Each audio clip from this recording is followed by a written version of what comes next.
Mutual funds കാറ്റഗറിയിൽ solution oriented funds എന്ന് പറഞ്ഞിട്ടൊരു കാറ്റഗറി മുമ്പുണ്ടായിരുന്നു. ഇപ്പോൾ സെബി ആ ഒരു കാറ്റഗറി സൊല്യൂഷൻ ഓറിയൻറ്റഡ് ഫണ്ട്സ് എന്ന് പറഞ്ഞിട്ട് മെയിൻലി റിട്ടയർമെൻറ്റ് ഫണ്ട്സ്, ചൈൽഡ് ഫണ്ടുകൾ, ചൈൽഡ് എഡ്യൂക്കേഷൻ ഫണ്ടുകൾ, ഈ രണ്ടെണ്ണമാണ് അതിൽ ഉണ്ടായിരുന്നത്. ഒരു 5 years ലോക്ക് എന്നുള്ളൊരു ടൈം ഫ്രെയിം പോലെയൊക്കെ വെച്ചിട്ട് വന്നിരുന്നത്.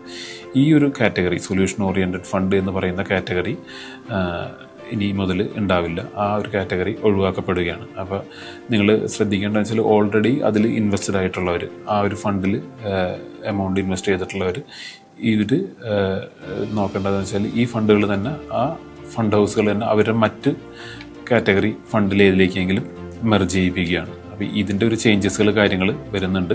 നിങ്ങൾക്ക് ഒരു പക്ഷേ ഈ ഒരു ഫണ്ട് ഹോൾഡ് ചെയ്യുന്നവർക്ക് അതിൻ്റെ ഇൻറ്റിമേഷൻസ് വന്നിട്ടുണ്ടാവും, ഇല്ലെങ്കിൽ അടുത്ത് തന്നെ അത് വരാനുള്ളൊരു സാധ്യതയുണ്ട്.